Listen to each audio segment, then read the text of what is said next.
Muhammad Assalatu wassalamu ala sayyidina wa maulana Muhammadin asrafil anam wa ala alihi wa ashabihi dawil kiram. Subhanaka la ilma lana illa ma 'allamtana innaka antal alimul hakim. Wa tub 'alaina ya maulana innaka antat tawwabur rahim. Wa 'allimna min ladunka ilman nafi'an ya dzal jalali wal ikram. Amma ba'du.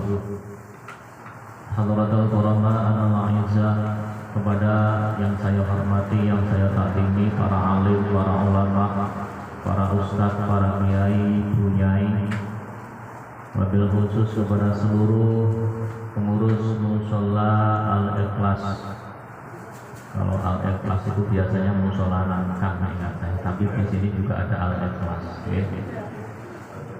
Kepada segenap kepengurusan mushola Al-Ikhlas, panjenenganipun Bapak Awe selaku pelindung, Bapak Agus dan juga Bapak Dedi selaku ketua, yang mudah-mudahan beliau semua beserta seluruh jajaran kepengurusannya yang lain senantiasa dalam lindungan Allah Subhanahu wa taala. Allahumma diberikan kesehatan lahir dan batin, Allahumma diberikan keikhlasan dan ketulusan dalam mengelola mushola Al-Ikhlas ini, Allahumma amin ya rabbal alamin. Yang sangat saya takdimi seluruh keluarga besar mushola Al-Barokah dan juga dari Masjid Wan Yin, dan juga kepada seluruh teman-teman mahasiswa, mahasiswi yang hadir di kesempatan malam hari ini, yang mudah-mudahan semuanya dimuliakan Allah Subhanahu wa taala. Sahabat-sahabatku, teman-teman PMI Formosa, teman-teman TKI yang mudah-mudahan senantiasa dalam lindungan Allah Subhanahu wa taala. Jadi dikatakan di sini, saya ini dengan panjenengan tidak jauh berbeda. Saya dengan panjenengan juga senasib seperjuangan. Saya bekerja di Taiwan, panjenengan juga bekerja di Taiwan. Maka dari itu, apa yang panjenengan rasakan, paling tidak saya juga ikut merasakan. Nggih bener. Karena senasib. Saya juga bukan ustadz, jadi saya senasib dengan panjenengan. Saya juga TKI, saya juga PMI. Ngomong itu kalau yang senasib sepenanggungan kan enak, ya kan? Nggak ada sekat soalnya. Tapi ini kalau ustadz ya, gak enak. Tapi kalau dengan yang seperjuangan, dengan yang senasib itu enak. Adapun tadi saya dikatakan apa Suriah itu gara-gara kalau dihapusi nih, wong sepuh-sepuh nih. Jadi saya itu tidak tahu menahu, tahu-tahu ditunjuk jadi Rois Suriah. Gara-gara napa wong niku nek ngalah biasanya sering dihapusi, tapi tidak apa-apa. Dungane Pak beliau muga-muga saged istiqomah. Allahumma amin. Sahabat-sahabat Ansor Banser yang telah dengan ikhlasnya meluangkan waktu untuk menjalankan tugasnya. Dulu saya itu pernah ikut di klub Banser yang pertama di Taichung.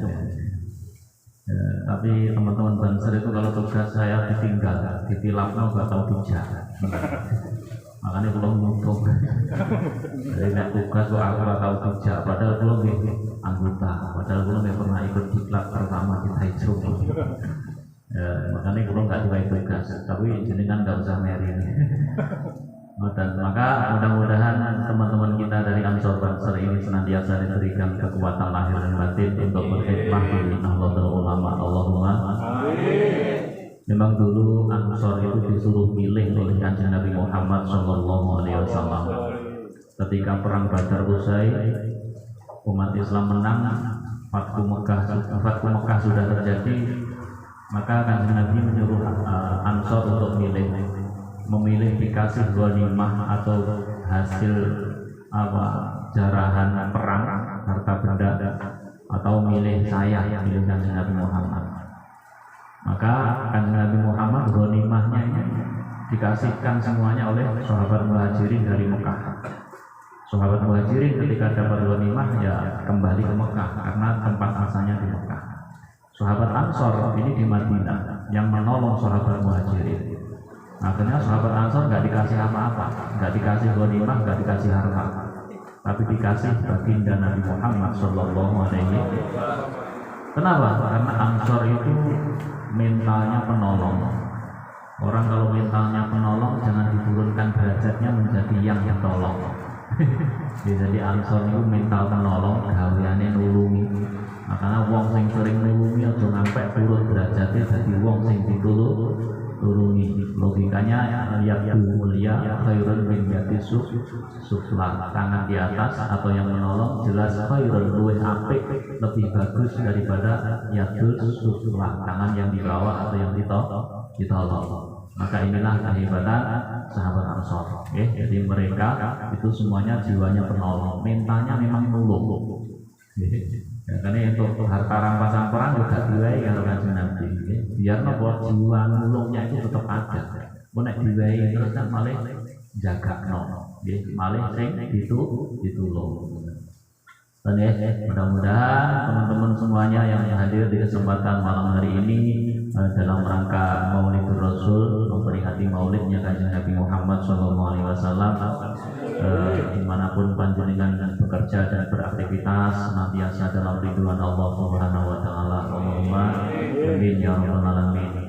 Mudah-mudahan pikantuk rezeki ingkang barokah. Allahumma amin ya rabbal alamin. Yang mungkin sekarang sakit, mudah-mudahan segera diberikan kesembuhan. Allahumma amin. Yang ada masalah, mudah-mudahan segera diberikan jalan keluar yang terbaik. Allahumma amin ya rabbal alamin.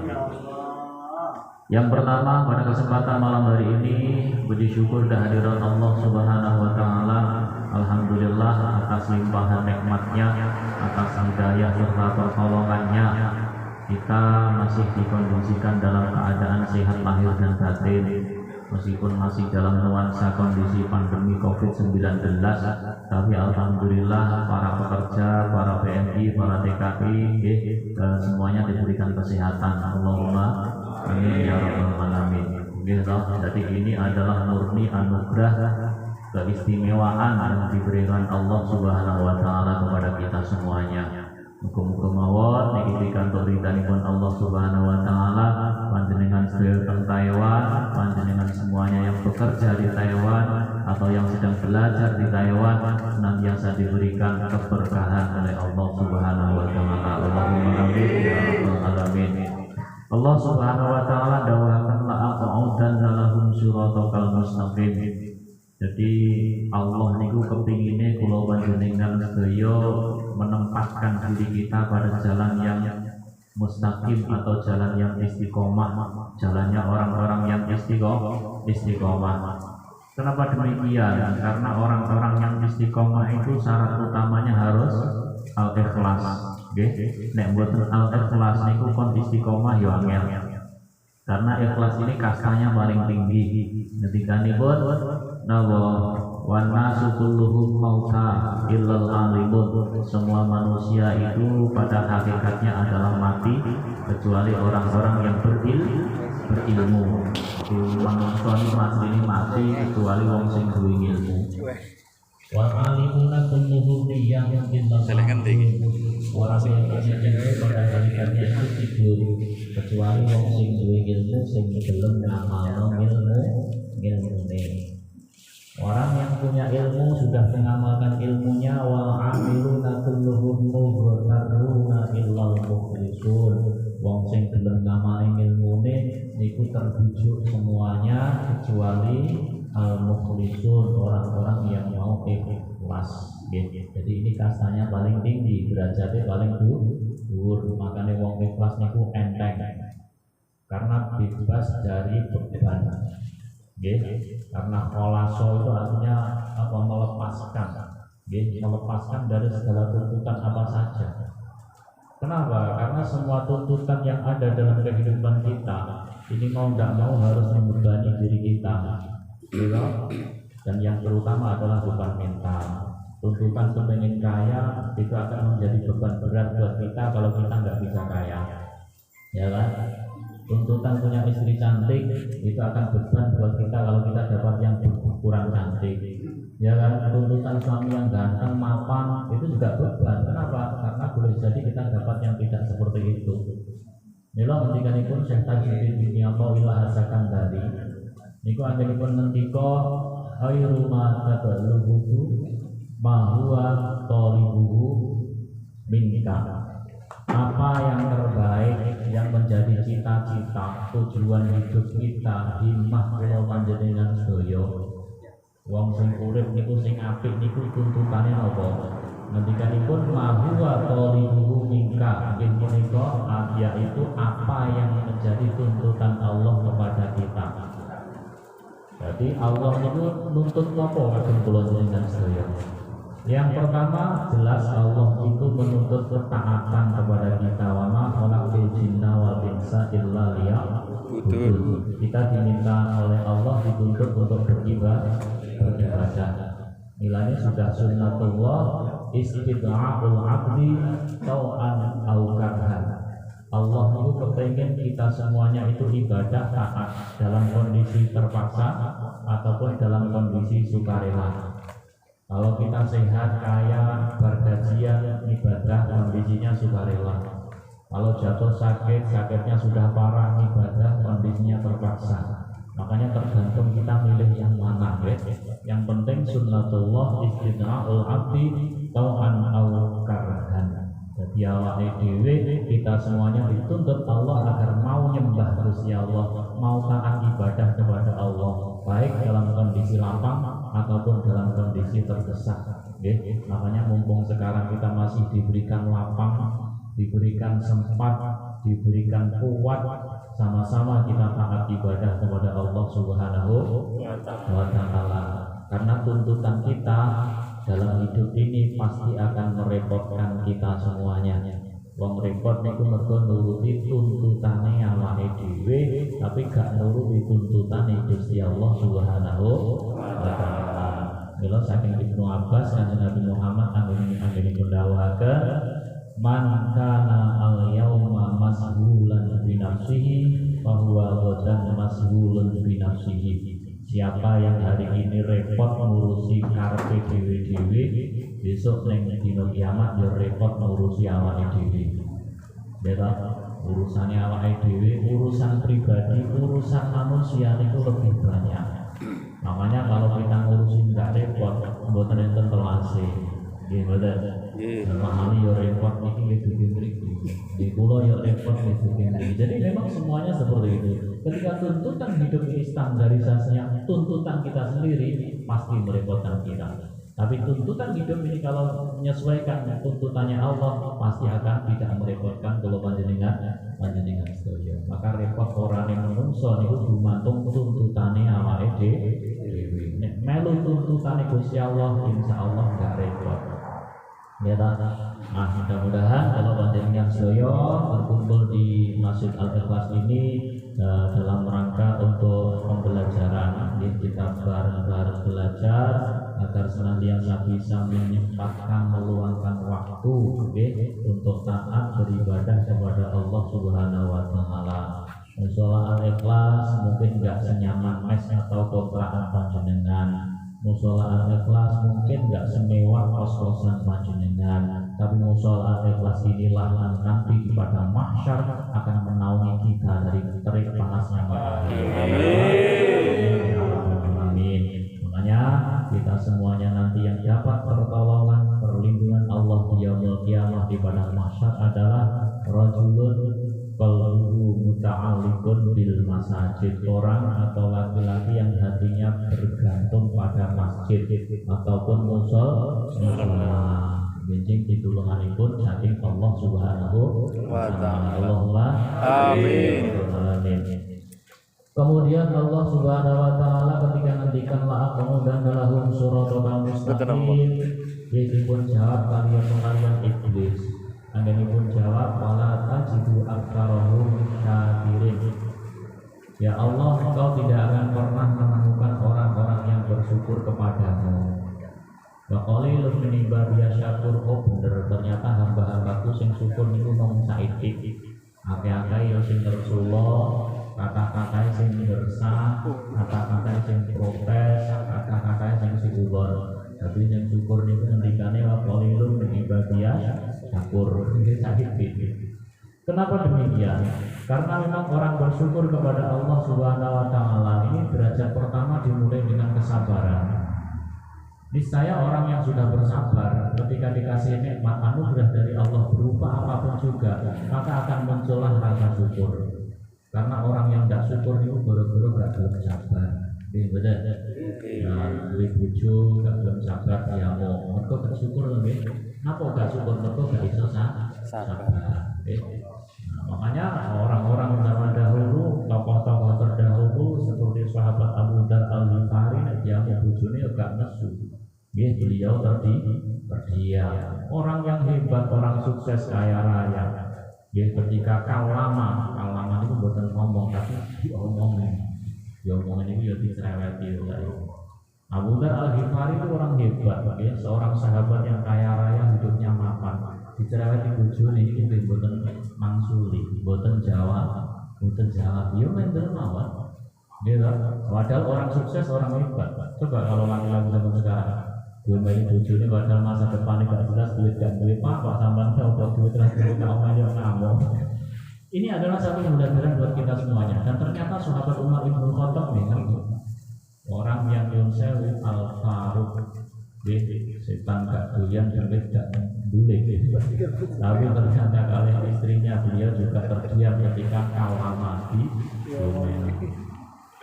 Kanjeng Nabi Muhammad Sallallahu Alaihi Wasallam itu ketika dinengi oleh Sayyidah Aisyah sampai malam, Kanjeng Nabi itu bukan langsung itu, karena perempuan itu kalau dijawab ini kok malah nggak makanya laki-laki yang bijaksana pasti akan terdiam, dia nggak mau jawab, makanya nggak dia. Kalau dijawab tambah nambah, tapi kalau dia mau kasih selesai. Gak percaya silahkan dicoba. Ini buktinya apa? Kalau dijawab pasti tambah nyaman. Jadi itu adalah satu akhlak mulia baginda Nabi Muhammad Sallallahu Alaihi Wasallam kepada keluarganya dan lain sebagainya. Mudah-mudahan kita semuanya bisa mencontohnya. Allahumma amin. Di antara syaratnya syukur adalah ayus taroto. Ketika kita mau bersyukur, syaratnya adalah farhuka bil mun'im la bin nikmah wala bil in'am. Wong syukur niku seneng bunga karo sing ngowahi nikmat. Nah, sekarang yang ngasih nikmat kita siapa? Allah. Jangan bunga seneng mergo nikmate. Jangan bunga atau bahagia gara-gara memberi nikmatnya, tapi berbahagialah karena yang memberi ini Allah Subhanahu wa taala. Ya kan? Contoh yang sangat mudah. Ada seorang anak muda jatuh cinta pada seorang wanita. Kemudian anak muda ini ngasih bunga satu tangkai. Ketika yang ngasih bunga di kekasihnya, pasti perempuan itu sangat suka, sangat senang. Coba yang ngasih bunga itu orang yang gak dicintai, orang yang pernah mengkhianatinya, diterima gak? Pasti tidak diterima. Kenapa dia senang? Karena yang dipandang bukan setangkai bunganya, tapi yang dipandang yang mengasih bunga tersebut. Kita kalau memandang, jangan pandang nikmatnya. Dikasih nikmat keluarga, anak, istri, uang dan lain sebagainya, sehat dan lain sebagainya. Jangan pandang sehatnya, jangan pandang anak istri kita, jangan pandang keluarga kita. Tapi ingat, yang ngasih itu Allah Subhanahu wa taala. Nek saged ngoten niki sampun mlebet syaratnya syukur. Nek boten saged niki dereng masuk syaratipun syukur. Syaratnya syukur karena huka bil mun'im la bil nikmah wala bil in'am. Pun ya. Nah, mudah-mudahan nanti kita bisa belajar bareng diwayo wae niku nilainya kita sandarkan pada yang memberi, bukan pemberiannya. Karena nikmat niku kadang datangnya enggak pati wae makna. Ya kan? Ketika seorang kekasih dicubit kekasihnya, rasanya panas, tapi nikmat benar. Nikmat. Ketika dikasih musibah oleh Allah ya berat. Masalah hidup, masalah ekonomi, masalah keluarga berat kan? Tapi karena yang ngasih itu Allah, yang menurut kita adalah kekasih kita, yang menurut kita adalah Allah yang memberikan hidup kepada kita, maka itu rasanya akan beda. Ya kan? Pasti rasanya beda. Maka nikmat itu seperti itu. Kadang ya jalanannya gak pati enak. Tapi karena kita sadar yang ngasih itu orang terkasih, yang melakukan itu orang terkasih, ya pasti rasanya enak. Tapi kalau yang nyubit itu orang lain, pasti ya sakitnya nggak tahu-tahu. Mesti diwalas. Jadi itu salah satu konsep untuk mensyukuri nikmat Allah Subhanahu wa taala. An-na'im in tanawwa'at mawajibuhu li syuhudihi wa li turabihi. An-naqim in tanawwa'at mawajibuhu li ihtijarihi. Nikmat niku macam-macam.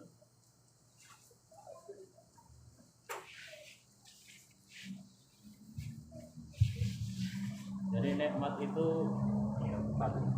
mau singkap boleh, singkap.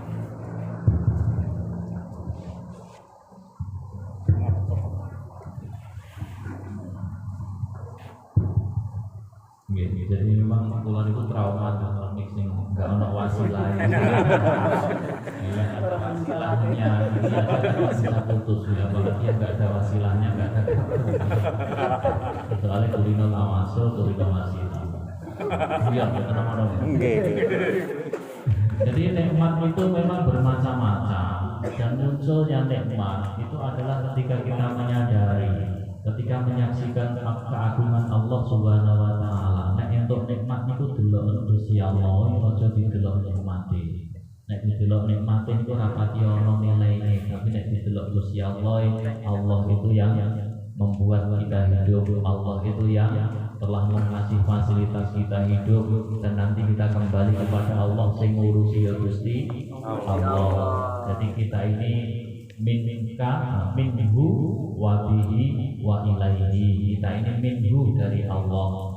Gitu, kita ini bihi, Allah yang mengelola kita. Sing wae urip Gusti Allah, sing wae yang bekan Gusti Allah. Nanti kemana ilaihi? Nanti kita kembali kepada Allah Subhanahu wa taala.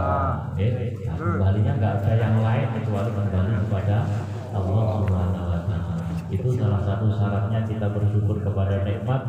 Maka sadarilah hadirnya Allah dalam setiap nikmat tersebut, maka niscaya kita akan bisa mensyukurinya. An-naqim, siksa, sengsara itu akan hadir dalam kehidupan kita ketika kita terhijab, nggak bisa melihat Allah dalam setiap anugerahnya, nggak bisa melihat Allah dalam setiap nikmat yang kita terima, gajian yang bulan, yang nampak Allahnya biar nanti cukup. Nah, kalau nampak gajinya nggak cukup, sekian nyaur utang kurang, ya kan? Mengulangkan anak untuk bayar kuliah dan lain sebagainya, harus kalau nonton. Tapi kalau yang kelihatan Allahnya ini rezeki dari Allah Subhanahu wa taala, insya Allah cukup. Allahumma amin. Maka kriteria syukur yang paling mudah diberikan Nabi, man asbaha aminan fi qalbihi mu'afan fi sirrihi wa indahu qutu yaumihi faka'annama inzati dunya fi halafiriha. Orang yang ketika bangun pagi masih dalam kondisi iman, besok pagi bangun tidur, alhamdulillah cik iman, alhamdulillah masih beragama Islam. Yang kedua, mu'afan fi sirrihi, kita masih aman tinggal di rumah kita, di kos-kosan, di mes kita sendiri. Nyatane bengi-bengi turu gak ono sing jaga ya gak digotong semut. Nggih mboten. Bengi-bengi turu jelas ya ora dipangani tikus. Padahal gak ono sing duwe-duwe, gak nyewa satpam, gak nyewa security. Aman nggih? Aman. Kemudian yang ketiga, wa indahu qutu yaumihi, dan masih punya jatah makan untuk waktu satu hari. Kanjeng Nabi nek pun kagungan apa dipun paringi tiga niku, iman, kemudian aman, dan yang ketiga punya jatah makan satu hari. Ketika Kanjeng Nabi pakaan nama hizatil dunia yang ada diriha, seperti dia itu atau beliau mendapatkan dunia seisinya. Sing marai ruwet nek mikir mangan 7 turunan, malah marai ruwet gitu. Mikir mangan sedino niku Kanjeng Nabi alhamdulillah entuk jatah mangan sedino. Niku suwon koyo dhewe donya saisine. Nggih niki trimane Kanjeng Nabi Muhammad sallallahu alaihi wasallam. Padahal modal sugih Jabal Uhud menawarkan diri. Kanjeng Nabi dengan badhe sugih Niki kula pun ukur dadi emas dengan tunang. Enak nah, tapi kan beliau tidak minta. Ini salah satu qanaah terima nih kan Nabi Muhammad Shallallahu Alaihi Wasallam. Mudah-mudahan kita bisa mudah mensyukuri nikmat Allah Subhanahu Wa Taala. Syukur kepada nikmat Allah Subhanahu Wa Taala ini adalah kunci untuk mengikat nikmat. Malam yashkurin ni'am faqad ta'arrada li zawaliha. Wong gak gelem syukur nikmat niku nyoto wis kehilangan nikmat. Orang ndak mau syukur kepada nikmat berarti dia sudah kehilangan nikmat. Karena nikmat yang paling tinggi ketika seorang manusia bisa mensyukuri nikmat tersebut. Alhamdulillah. Alhamdulillah itu tingkatan paling tinggi. Nikmat yang paling nikmat ya alhamdulillah. Duit pirang-pirang juta nek gak ono alhamdulillah ya mesti gak nikmat. Gitu. Nah, tapi kalau muni alhamdulillah pasti akan jadi nikmat.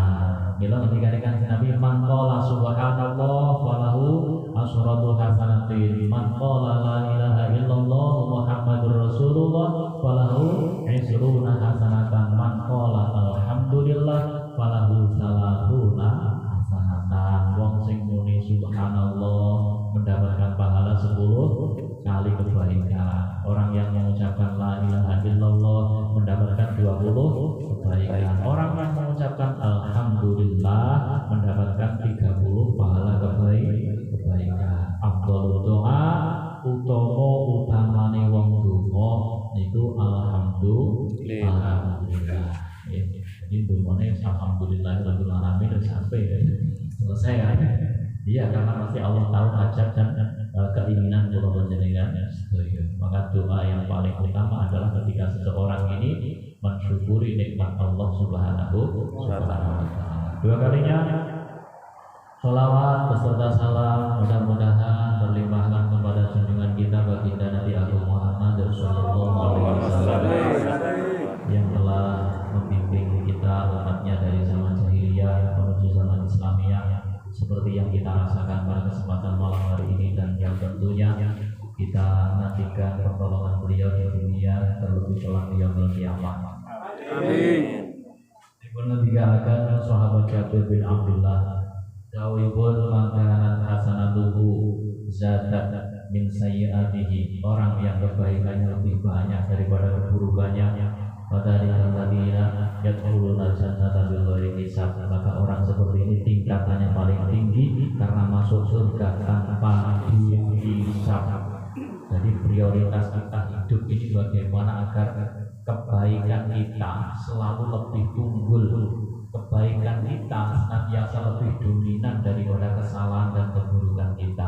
Karena nanti di akhirat derajatnya sing paling dhuwur, swargane sing paling VIP niku wong sing apike luwih akeh timbang olone, ganjarane luwih akeh timbang dosane. Iku swargane paling dhuwur.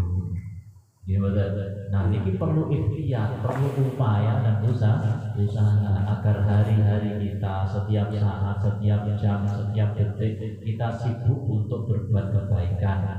Karena orang yang sibuk dengan sebuah kebaikan, dia tidak akan pernah sempat untuk berbuat keburukan. Orang yang terbiasa berbuat baik, maka dia nggak akan terbiasa kalau mau berbuat yang tidak baik. Jadi maka nenek pengen suatu kelas yang paling dhuwur, maka perbanyaklah kebaikannya. Kalau nanti yang mendominasi kebaikan kita, nanti di akhirat ya turun jannah bighairi hisab, mlebu swarga tanpa hitung, tanpa hisab. Kenapa? Sudah jelas. Wasiha dihisab, nggak usah, itu kebaikannya jelas lebih banyak dari keburukannya, langsung masuk surga. Ya kan? Terus yang nomor 2 adalah mangka hasanatuhu misla sayyiatihi atau istawat. Maka pada lillazi yuhasabuna hisaban yasira, orang yang ketika amal baiknya dan amal buruknya kok sama, ay 50-50 gitu. Ganjarane karo dosane kok padha. Niku biyen dihisab dengan hitungan yang mudah, dihitung tapi ngitungnya gampang. Kenapa kok mudah? Kalau ibarat orang berdagang itu balik modal, gitu. Modal 10.000 dapat 10.000. Enak kan hitungnya? Enak. Berarti piro kan? Alhamdulillah modal 10.000 ikut 10.000 wis gampang itu ya. Mudah kan? Dihisab dengan hisab yang mudah. Yang terakhir ini adalah man asqala dhahrahu, orang yang memberatkan dirinya dengan keburukan, dengan amal yang tidak baik. Wong sing model ngeten iki swargane ya paling gede. Lebih dong. Logikanya kan kalau yang ikhtiar usaha sehingga baiknya lebih banyak dari buruknya, yang swargane apik. Ya, tetapi kalau yang memberatkan diri salah yakeh, maka nanti swargane yang paling besar dengan perolehan syafaat dari Kanjeng Nabi Muhammad sallallahu alaihi wasallam. Itu dari dimana syafaat niku ya untuk mengangkat orang-orang yang secara prosedural ini gak mlebu swarga. Didelok ngamale kok saiki sing apik dosane kakek. Arti lebone swarga tanpa hisab gak masuk. Arti hisab nganggo hisab sing gampang ora masuk. Akhirnya ya karena non prosedural akhirnya bisa mati kali Kanjeng Nabi Muhammad. Ini salah satu gaya kita nanti di akhirat itu merepotkan Kanjeng Nabi Muhammad sallallahu alaihi wasallam. Lebih tuh Kanjeng Nabi kan harusnya masuk surga, beliau itu orang yang masuk. Sudah bisa masuk surga. Harap mlebu swarga sing datang ngurus umatnya sing njaluk syafaat gak iso mlebu swarga. Iya. Ya, tapi tenang.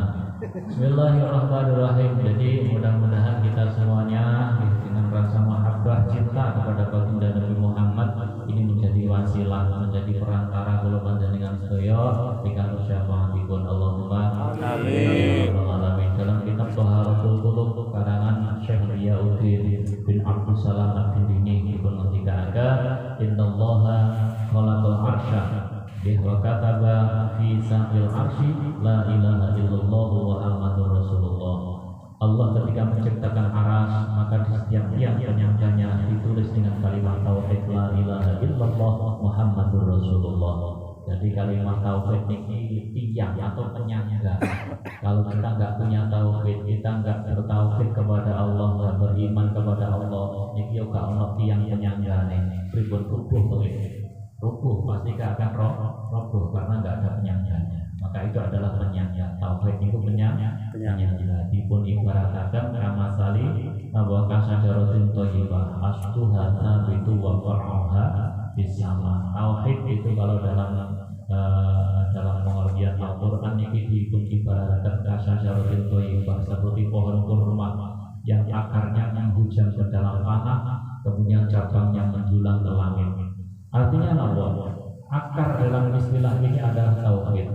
Dari tauhid la ilaha illallah Muhammadur Rasulullah niki mustaqirrun fil ardi, menghujam ke dalam tanah yang paling dalam. Jadi tauhid itu kalau kita tidak kelihatan, jadi nggak perlu dipajang di badan, nggak perlu ditulis di topi. Kenapa? Karena tauhid itu kasajaratin thayyibah asluha ini tauhidnya. Asluha ini akarnya. Di mana? Mustaqirrun fil ardi, menancap dan hujam ke dalam bumi. Nek uwit kok oyote akarnya malah enggak ditancap ning jero mati ketok-ketok nang dhuwur lemah kuwi mboten tanduran. Sama nang lombok oyote wis jogo wis. Tak mati udah. Mati ya, makanya kasajaratin thayyibah asluha itu wa far'uha bisama. Tauhid ini akar yang menghujam ke dalam tanah, berarti kan nggak kelihatan. Maka pohon akarnya di dalam nggak kelihatan subur. Pohon kalau akarnya ditaruh di luar tanah diperlihatkan agak dia subur, bisa malah mati garing. Ini kayak bisa boleh asupan makanan, ini kayak bisa mencari tanah. Pohon itu salah satu keistimewaan kita bertauhid kepada Allah Subhanahu wa taala. Wa idza kharaja adamu minal jannah, ketika Kanjeng Nabi akan keluar dari surga, Far'a atamu fi kulli mawdhi'in fi jannatil jannah, ketika Nabi akan keluar dari surga, melihat setiap sudut dari surga tertulis maktubun ismu Muhammadin maqruran bi ismillahi ta'ala. Di situ di setiap sudut surga tertulis nama Muhammad yang disandingkan dengan nama Allah Subhanahu wa taala. Jadi ini gambaran suatu kira-kira tulisannya Allah Muhammad, Allah Muhammad. Nabi akan heran, angkat bertanya kepada Allah, ya Allah man hada, ya Allah ini siapa? Sekarang ini kan engkau hanya menciptakan aku Adam kali Gusti Allah. Kok ini ada nama Muhammad di sini, man hadza, ini siapa ya Allah? Akhirnya dijawab oleh Allah Subhanahu wa taala, hadza waladuka Adam, itu adalah anak kamu. Ya, anak itu anak turunnya Nabi Adam dan Nabi Muhammad. Hadza waladuka, itu adalah anak kamu. Laulahu lama khalaqtuka, wahai Adam, kalau tidak karena dia atau Muhammad, lama khalaqtuka, aku enggak akan menciptakan kamu. Jadi Nabi Adam digawe diciptakno Gusti Allah niku laulahu krono Kanjeng Nabi Muhammad. Nabi Adam itu urip di Gusti Allah krono Kanjeng Nabi Muhammad. Lah awake dhewe kita yang anak cucunya Nabi Adam urip niku ya numpang uripe Kanjeng Nabi Muhammad, utang uripe Kanjeng Nabi Muhammad. Awake dhewe digawe niku mergo laulahu, mergo krono Kanjeng Nabi Muhammad sallallahu alaihi wasallam. Makanya kalau kita hidup juga gak usah neko-neko, kita hidup ini hutang budi, hutang jasa kepada Kanjeng Nabi Muhammad sallallahu alaihi wasallam. Kemudian Kanjeng Nabi Adam dipenghentikan oleh Allah Subhanahu wa taala, ya Adamu law tasyaffa'ta ala ahli al-ardi was samawati bi Muhammadin la syafa'aka. Wahai Nabi Adam, kalau kamu kepingin memberikan pertolongan kepada penduduk langit dan bumi dengan berwasilah, dengan berperantara, dengan tawasul kepada Kanjeng Nabi Muhammad. Tawasul itu jaluk datang Gusti Allah, bukan jaluk Kanjeng Nabi, jangan salah paham. Makanya pakai babi ini bareng atau bersama dengan Rasulullah Shallallahu Alaihi Wasallam. Soalnya apa, kalau kita nggak pakai ini repot. Allah dengan telepon, assalamualaikum, waalaikumsalam. Belum ditanya ini siapa? Kalau sama jawab kalau dari musola Al-Ikhlas, pakai perantara Al-Ikhlas lah. Akhirnya kalau kenal, oh musola Al-Ikhlas, saya kenal. Tapi jenengan yang jenenge nama saya Budi so, nggak kenal loh, nggak kenal. Tapi kalau jenengan pakai saya dari musola Al-Ikhlas, berarti kan saya langsung oh musola Al-Ikhlas. Berarti pakai perantara wasilah Al-Ikhlas. Langsung nyolot dewi, kalau betul kenal. Pak kan ngaji ini siapa kamu? Lo Budi sopo? Kan nggak jelas loh ya. Penggena penak ketone pakai wasilah. Kulo musola Al-Ikhlas lah. Oh paham kalau meskipun kulo nggak kenal sampean, tapi kalau kenal Al-Ikhlas. Ngomong Gusti Allah nggak kenal panjenengan, Gusti Allah mesti kenal kan Nabi Muhammad Sallallahu Alaihi Wasallam. Gampang-gampangan ono. Terus kemudian ketika Kanjeng Nabi Adam dimenantikan nonton, ya Adam law tasyafa'ta bi Muhammadin ala ahli samawati wal ardi la syafa'naka. Kalau kamu minta tolong kepadaku dengan berperantara, berwasilah kepada Kanjeng Nabi Muhammad, la syafa'naka, sungguh aku akan menolong engkau. Ini adalah berkah barokahnya kita bertawasul, kita berwasilah. Alhamdulillahirabbil alamin. Jangankan kita, Nabi Musa yang sudah kalimullah niku nek gak berwasilah, gak bertawasul, niku loro ya gak mari. Loro flu film niku Nabi Musa gak bertawasul karo dokter, gak bertawasul karo tabib, gak bertawasul karo dukun pengobatan, itu mboten mari. Makanya dijanji kali Gusti Allah Nabi Musa, kalau kamu gak mau tawasul, membuat perantara dengan pengobatan tabib, ya aku gak akan menyembuhkan kamu. Karena kan Nabi merasa Musa dekat dengan Allah. Makanya dia itu saking tawakalnya, aku nggak mau berobat, biar Allah yang menyembuhkan sendiri. Dia gak mari ternyata. Padahal Nabi, apalagi kita. Jadi itu adalah mudahnya. Jadi kita berwasilah bertawasul itu untuk memberikan kemudahan, untuk memberikan kemudahan. Bismillahirrahmanirrahim. Ketiga kalinya pada kesempatan malam hari ini, kula ngaturaken matur suwun sampun dipun timbali datang musola Al-Ikhlas. Mudah-mudahan ini menjadi perantara kita semakin erat silaturahimnya. Allahumma amin ya rabbal alamin. Karena apa? Karena di antara yang bisa membuat berkah hidup kita adalah orang yang rajin bersilaturahim. Kula niku nek teng Al-Ikhlas nek mboten enten acara ngeten iki mboten sempat terus terang mawon kabeh. Jadi kula ngomong moro iki dina ya mboten saged. Soalnya kula teng mancing makan nggih. Nek tak tinggal dina ya mrikono ya sing gak penak gitu. Jadi mudah-mudahan teman-teman dari Mushola Al-Ikhlas ini tetap senantiasa bisa bersinergi jamaah semua. Ingat, tempat seperti inilah yang nanti akan menaungi kita kelak di hari kiamat. Meskipun tidak begitu mewah seperti rumah panjenengan, tidak begitu indah seperti mes atau kontrakan panjenengan, tapi inilah yang nanti menjadi perantara untuk menyelamatkan kita di hari kiamat. Allahumma amin.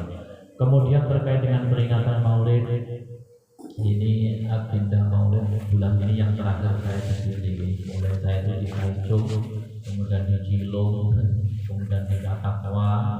Ini yang terakhir di sini. Pun dari Usrono Maulid pun akhir. Artinya sudah ganti bulan. Tapi dengan peringatan Maulid juga ada waktu menunggu karena untuk menunjukkan rasa mahabbah, hormat kanjeng Nabi Muhammad Sallallahu Alaihi Wasallam. Bismillahirrahmanirrahim. Dalam sebuah kitab Madarijus Syuhud yang dikarang oleh panjenenganipun Syekh Muhammad Nawawi Al-Bantani. Syekh Muhammad Nawawi Banten ini menulis kitab Madarijus Syuhud yang menjadi syarahnya kitab Maulid Dibak Al-Barzanji yang dikarang oleh Syekh Ja'far bin Hasan bin Abdul Karim bin Muhammad Al-Barzanji. Syekh Muhammad Nawawi Banten itu punya murid yang sangat luar biasa, termasuk diantaranya Syekh Khalil Al-Kalani, Syekh Mahfud At-Tarmasi, Syekh Muhammad Hashim Asy'ari, terus Syekh Ahmad Dahlan, pemimpin atau pendiri Muhammadiyah, pendiri Muhammadiyah yang jadi murid Syekh Nawawi Banten, pendiri NU Hashim Asy'ari yang jadi murid Syekh Nawawi Banten, Syekh Khalil Al-Kalani, Mbah Mahfud Termas itu dados muridnya Syekh Nawawi Banten. Ini ulama Nusantara yang ada di tanah Banten yang sangat luar biasa. Pengarang kitab Madarijus Syuhud. Beliau mengatakan, beliau dakwahkan bahwasanya annal ibina abi maulidin Nabi sallallahu alaihi wasallam min a'dhamil qurban. Al-ibtina repot, rekoso, kangelan untuk mempersiapkan acara peringatan Maulid itu adalah termasuk sebagian dari ibadah yang bisa memudahkan kita mendekat kepada Allah Subhanahu wa Ta'ala. Jadi Maulid ini adalah ibadah yang a'dhamul qurban, yang lebih mudah mendekatkan kita kepada Allah Subhanahu wa Ta'ala. Yang nggak setuju nggak apa-apa. Kalau mau dibantah, yang bantah harus sekelas Syekh Nawawi Banten. Paling kan dia harus alim dan punya murid yang seperti tadi. Kalau nggak alim, nggak punya murid seperti yang saya sebutkan tadi, kalau bantah ya meyoyo, gitu. Gampang mau nih, kalau mau bantah dia harus sekelas dengan Syekh Nawawi Banten. Punya murid seperti Syekh Khalil, Syekh Mahfud, Syekh Hashim Asy'ari, Syekh Ahmad Dahlan. Mereka ngono nggak usah. Amin pun dawahakan anna fitina abi maulidin Nabi sallallahu alaihi wasallam min a'dhamil qurban wa dzalika yahsulu atau yahsulu dzalika. Peringatan Maulid ini pun agendanya enggak boleh aneh-aneh. Ngendikane Syekh Muhammad Nawawi Banten, Maulid itu terselenggara dengan 3 konsep. Pertama adalah bi'id amin to'am. Maulidan itu acarane mangan. Gila, ini dawuh Syekh Nawawi Banten. Dari Maulidan itu pertama it'amun to'am, memberikan makan. Karena ini adalah untuk merepresentasikan rasa bahagia, rasa bunga kula panjenengan sedaya dari kanjeng Nabi Muhammad sallallahu alaihi wasallam. Tadi wayah suluh dzalika bi it'amit to'am. Peringatan Maulid ini pertama dengan cara memberikan makan. Dan yang kedua adalah qiraatul Quran, dengan memperbanyak membaca Al-Quran. Maka juga baca Al-Quran tadi juga sudah. Terus yang ketiga qiraati maulidin Nabi atau bahwa bidzikri qasaidin nabawiyah, dengan membaca Maulid Al-Barzanji, dengan membaca riwayat Kanjeng Nabi Muhammad sallallahu alaihi wasallam, atau dengan bersolawat atau sholawatan. 3 saja Maulid itu. It'amut to'am, qiraatul Quran, dzikri qasaidin nabawiyah. Syekh Muhammad bin Idris Asy-Syafi'i nambahi wa amila bil ihsan. Wong maulidan iku kudu nenekne ngamal sing sae. Nggih, jangan maulidan nanggapi dua. Ini tidak boleh. Jangan disalahgunakan. Jadi maulidannya seperti itu tadi. Ngendikane Syekh Muhammad. Terus kemudian fadilahnya apa sih? Ngendikanipun sahabat Kanjeng Nabi Muhammad sallallahu alaihi wasallam dari kitab Tambihul Qaul. Orang yang senantiasa mengagungkan maulidku, man azama maulidi kuntu lahu syafi'an yaumil qiyamah. Siapa yang mengagungkan bulan lahirku, maka nanti di hari kiamat dia berhak mendapatkan syafaatku, syafaat Kanjeng Nabi Muhammad sallallahu alaihi wasallam. Jadi nek pengen untuk syafaat Kanjeng Nabi, monggo sareng-sareng mulyake bulan lahir Kanjeng Nabi 12 Rabiul Awal dengan mengadakan peringatan Maulid atau peringatan Maulud ana sing ngarani mulutan. Kula niku nek teng griya Pak, ya itu mulutan tapi arep ngomong Maulidan Bu, mboten kaku. Padahal yo kula kenal Maulud tapi nek teng griya di desa-desa tempat tinggal saya yang malah ikut mulutan. Tanya antara kamu Mbah pakai mulutan, Mbah mau badhe mulutan, lah saya yang ikut loh. Ya, tapi nggak apa-apa, kita pakai mabuknya. Beliau itu kalau ditanya mulutan mau Mbah mulutan itu mereka lahir Kanjeng Nabi loh, berarti podo mawon. Beda bahasanya tapi maksudnya sama, mabuknya sama. Terus kata wong tuwa niku nek maulud niku ya akeh tenan. Bisa ya mulutan. Ya, jadi ini adalah salah satu ya referensi buat kita semuanya. Mulutan ya wis yang penting pahami mulutan itu yang mereka itu lahir Kanjeng Nabi Muhammad sallallahu alaihi wasallam. Ngendikanipun Kanjeng Nabi Muhammad sallallahu alaihi wasallam man anfaqa dirhaman li maulidi maka bakaan nama anfaqa jabalan min dhahabin. Orang yang menginfakkan sedekah 1 dirham untuk memperingati maulidku, maka dia sama halnya dengan bersedekah 1 gunung emas fi sabilillah di jalan Allah Subhanahu wa taala. Makanya maulid itu sing barokah entuk ganjaran sing paling akeh niku sinten sing paling repot. Nek masak makanan mesti sing repot ibu-ibu. Berarti ibu-ibu ganjaran yang paling akeh. Soalnya urusan makanan pasti ibu-ibu yang menyiapkan. Ya kan? Makanya siapa yang paling repot itulah yang pahalanya paling banyak. Nek kula ndak pakai repot, datang disuruh makan, dicekelin kan ngomong, gak repot lah. Kira-kira ganjaran itu kok enten terus. Nek sampe kula iki pamer sampe ngomong malah dosa bisa ngono. Dan monggo panjenengan sedaya ingkang derek bantu nggih peringatan Maulid dipun nyumbang pinten ente, dipun nyumbang tenaga, dipun nyumbang pikiran mawon, mudah-mudahan pikantuk barokah Maulid. Amin. Dawuhipun sahabat Abu Bakar As-Siddiq. Ngendikanipun man anfaqa dirhaman liqiraatin nabi atau liqiraati maulidin nabi sallallahu alaihi wasallam kana rafiqi fil jannah.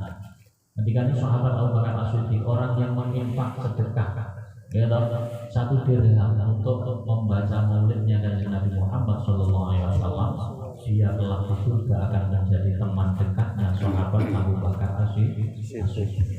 Jadi koncone sahabat Abu Bakar becing suwarga. Meskipun dia rodok sungkan, rodok ribu. Nggih, suwarga guyon karo Abu Bakar enak. Rokokan bagi-bagi bener. Makanya suwargane operasi awake dhewe, rokokan jagongan ngopi. Suwargane karo para ulama, apalagi sahabat Abu Bakar salah tingkah kan itu. Arep ngerokok ya lawannya arep buyan banter-banter. Sungkan. Ya sing ulas-ulasan biasa wae awake kumpul mriki. Muga-muga benceng ketemu nang swarga Allahumma amin.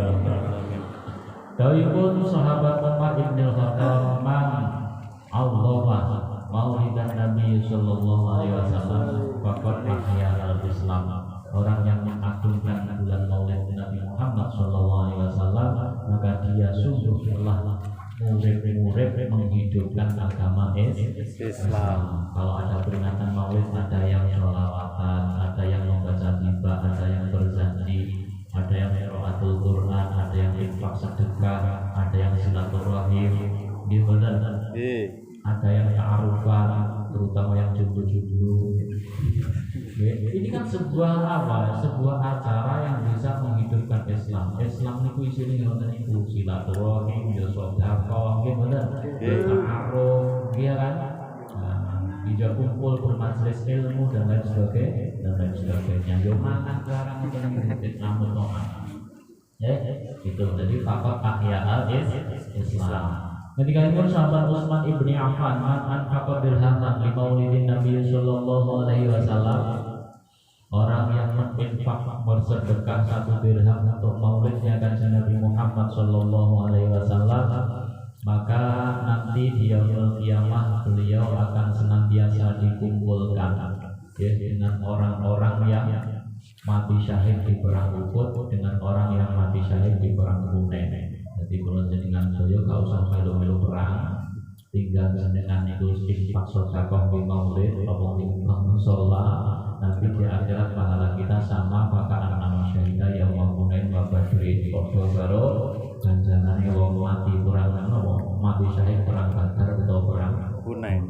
Nggih, alhamdulillah. Semoga dadi jihad enak-enak, enggak usah kangelan yang Timur Tengah kakek biaya. Terus kemudian dawuhipun sahabat Ali bin Abi Thalib karramallahu wajhah, dawuhipun sahabat Ali man anzama maulidan Nabi sallallahu alaihi wasallam la yakhrujuna minad dunya illa bil iman. Siapa yang mengagungkan bulan lahir kanjeng Nabi Muhammad, dia tidak akan meninggal dunia kecuali dalam kondisi husnul khatimah atau mati dalam membawa iman. Soalnya wong mati niku ono loro. Kitab Taqabul Akbar itu dipuntikan ketika ilahul arwah, roh ketika dicabut ada dipanggil oleh Allah Subhanahu wa taala, ya ibnu Adam, hei anak putu Adam, hal tarokat dunya amit dunya tarokatka.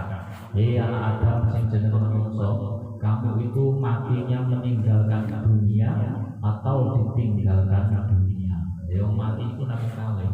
Nek boten ditinggal yang itu ya tinggal dunya kare awak dhewe pilih ninggal ning dunya apa ditinggal ning dunya. Mestine ya pilih ninggal ning dunya. Ben mati ning besok niku ninggal dunya atau meninggalkan dunia dan tidak ditinggalkan dunia, maka mulai sekarang ayo kita kenal akhirat. Karena nanti kalau tiba waktunya, kita bisa meninggalkan dunia untuk bertemu dengan akhirat. Nek urung kenal ketemu ya enggak. Makanya mulai sekarang kita mengenal akhirat kita. Biar nanti kalau mati kita meninggalkan dunia, bertemu dengan akhirat. Nek gak kenal akhirat, harus ketemu ya orang kenal ketemu. Ya kan? Nah, maka nanti kan panggilan Allah haram dunia. Amin dunia barokah. Kamu mati dalam kondisi meninggal dunia atau ditinggalkan dunia. Nek ditinggalin dunia kangelan rekoso. Kalau mati belum ditinggalkan. Kalau mati ditinggalkan. Kalau yang meninggalkan enak, dia dapat ganti yang lebih baik. Tapi yang ditinggalkan kan kasihan. Malas loh ya. Makanya kita kalau mati menunggu ya bisa tinggalin dunia untuk bertemu dengan akhirat. Untuk bertemu syaratnya kita harus kenal dulu. Cara mengenal akhirat bagaimana kita perbanyak pahala. Karena pahala inilah yang nanti akan kekal sampai di akhirat. Wa ma indallahi khairu wa abqa lil ladzina amanu wa 'ala rabbihim yatawakkalun. Apa yang kekal di akhirat? As-shawab. Yang kekal itu ganjaran. Apapun yang kita miliki kalau nggak ada unsur atau nilai pahalanya akan hilang, akan sirna di dunia. Uang seberapa pun besarnya kalau nggak ada nilai pahalanya, duit ya hilang. Kantek mesti diwaris uang liya,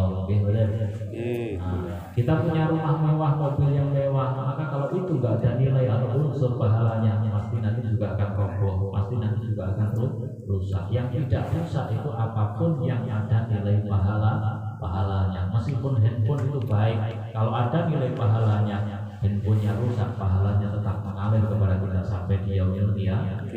Allahumma amin ya rabbal alamin. Jadi mudah-mudahan kita semuanya yang rajin bersolawat, rajin dalam rangka memperingati maulid ini, mencintai Nabi Muhammad, menjaga ketika tiba waktunya kita dipanggil Allah husnul khatimah. Allahumma Amin. ya rabbal alamin.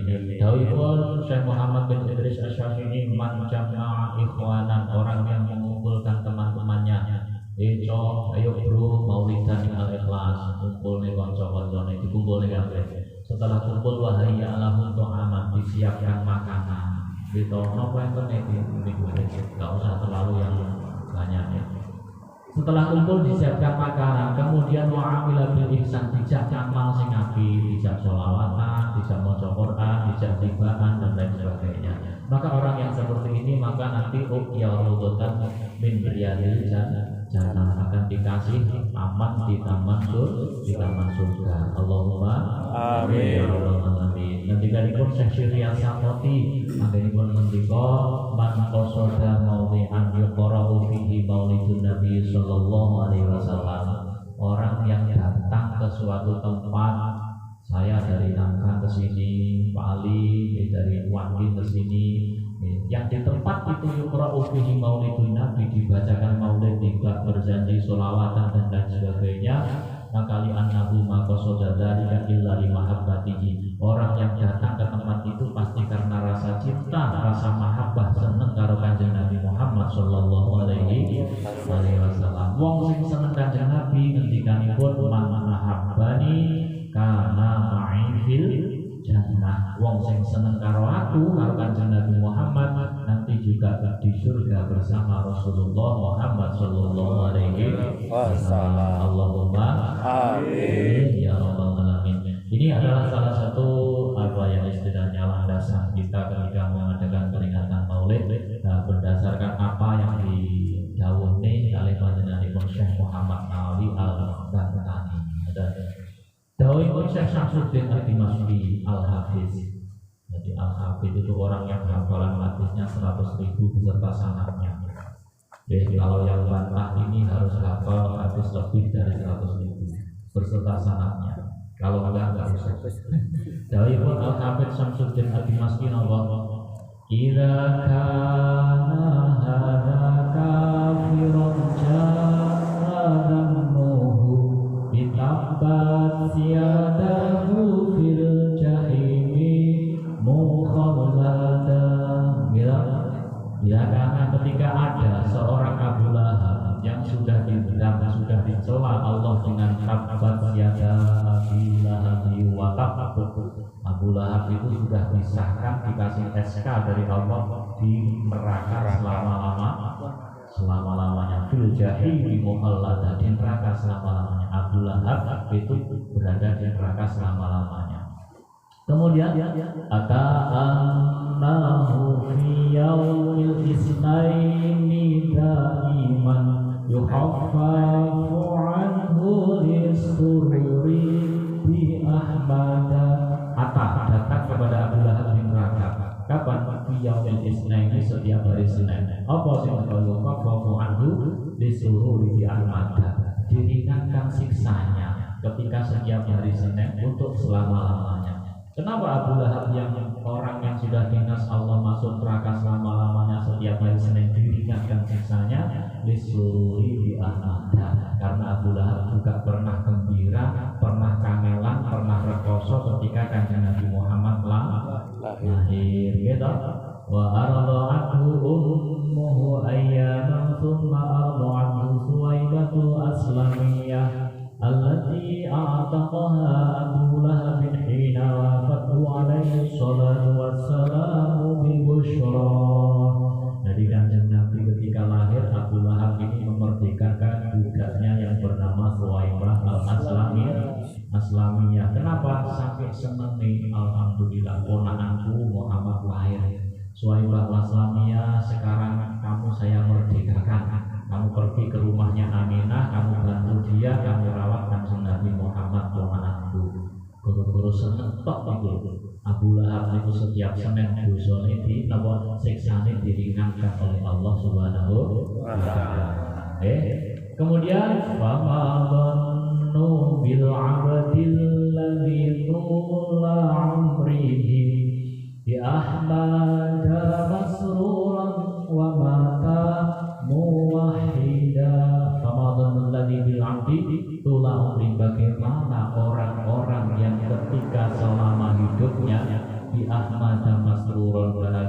seneng karo Kanjeng Nabi Muhammad kaya panjenengan sedaya. Seperti kita semuanya yang selama hidup kita itu seneng karo Kanjeng Nabi Muhammad dan kita mati dalam kondisi bertauhid, dalam kondisi beriman. Ya mestinya luwih entuk syafaat, mestinya luwih entuk berkah. Wong Abu Lahab mawon sing wong kafir mlebu neraka selawas-selawas niku diringankan siksa nih apa maneh awake dhewe gelem maulidah. Iki dawuh Syamsuddin At-Timaski al-Hafiz. Nggih muga kula panjenengan sedaya nggih menjadi orang-orang yang senantiasa punya rasa mahabbah kepada Kanjeng Nabi Muhammad, dan dengan perkara itu kelak di yaumul qiyamah kita mendapatkan syafaatnya dan sampai dalam kondisi Rasulullah. Allahumma Amin. Sampun jam 10. Kalau membacakan di bab berjanji ini riwayatnya panjang sekali. Nanti mungkin pengurusnya yang harian yang membaca niki. Kalau kan ngocok turun mau tapi nanti sampai malam enggak enak ya. Ya yang penting peringatan Maulid di kesempatan malam hari ini kita bisa mengambil hikmahnya dengan meneladani akhlak perilakunya Rasulullah Shallallahu Alaihi Wasallam. Satu saja akhlaknya beliau, Allah hafal Islam di makarimil akhlak wa mahasinil akmal. Wong Islam niku kuncine namung kalih. Pokok pertama akhlake mulya, nomor loro ngamale bagus. Karena ukuran ilmu itu di amalnya. Ilmu itu semakin tinggi kita lihat amalnya soleh atau enggak. Karena ilmu ini diangkat oleh Allah, sing ngangkat itu nganggo amal. Nek ilmu ini akeh ngamale gampang, itu berarti tidak akan semakin tinggi derajatnya di hadapan Allah Subhanahu wa taala. Apalagi tambah ilmu ini gak tambah wedi Gusti Allah. Innamal ilmu bil khasyah. Kalau ilmu tidak disarani, tidak dibarengi dengan rasa takut kepada Allah Subhanahu wa taala, maka wa'alaika ilmu ini akan madharat, membahayakan diri kita. Nah, tapi kalau ilmu ini dibarengi rasa khasyah, takut kepada Allah, dengan semakin baik akhlak dan perilakunya, maka falaka ilmu ini akan bermanfaat untuk kita semuanya.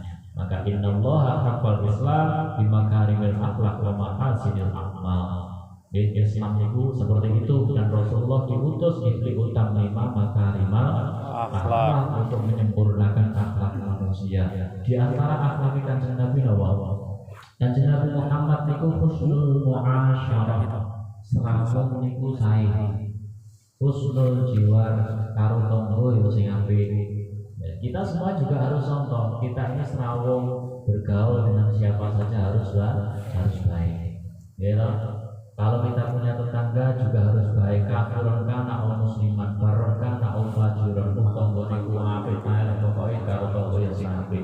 Ya tau nek sing elek ya tembungane kudu iso dadi apik. Allahumma amin. Amin ya rabbal alamin. Amin. Wa Rasulullah sallallahu alaihi wasallam akala ma wujida wala bisa ma wujida. Kanjeng Nabi niku nyandang nganggo ya sak temune.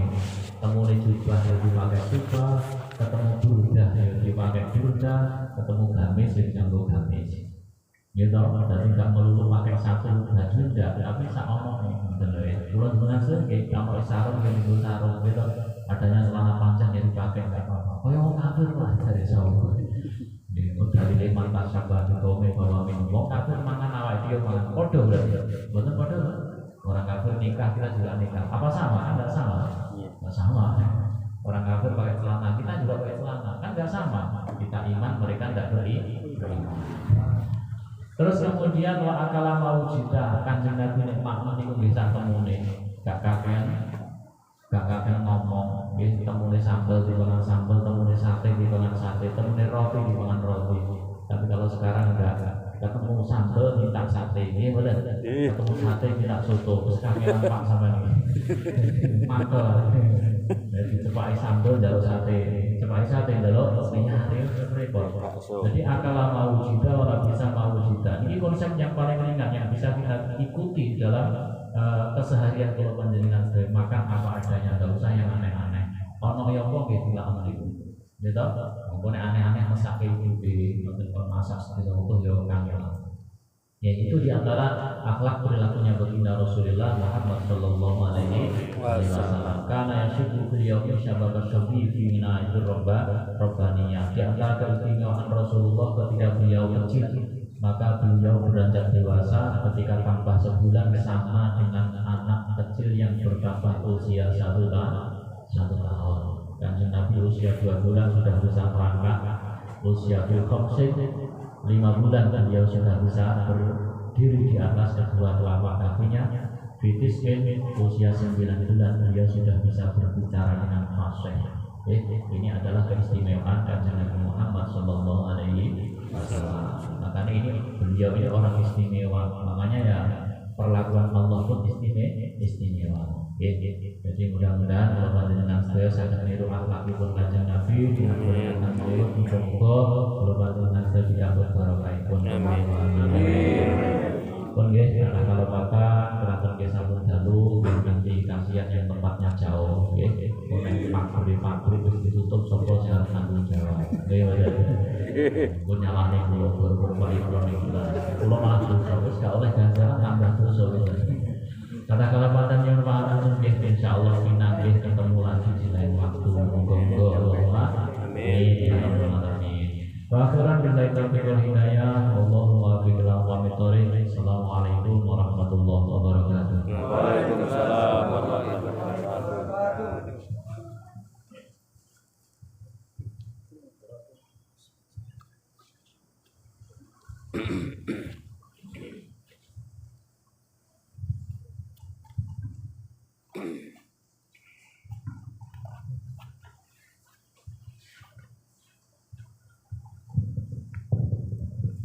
Assalamualaikum warahmatullahi wabarakatuh. Waalaikumsalam warahmatullahi wabarakatuh.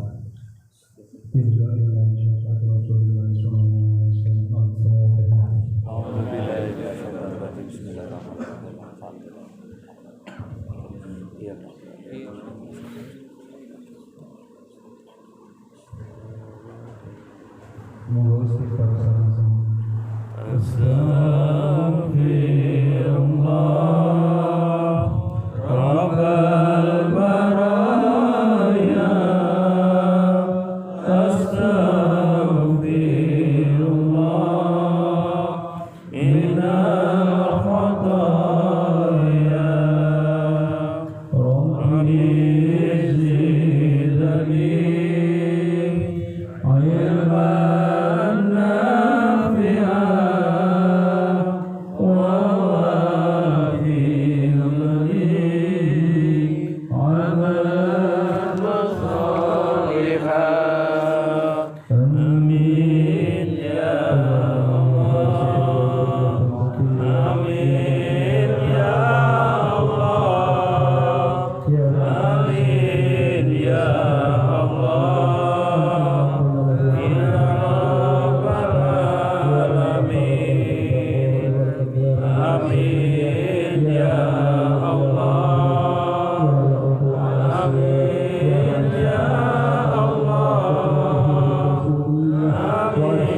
ya Allah. Amin ya Allah. Ya Rabbal alamin. Amin ya Allah. Amin ya Allah. Amin ya Allah. Ya Rabbal alamin. Amin ya Allah. Amin ya Allah.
Wassalamualaikum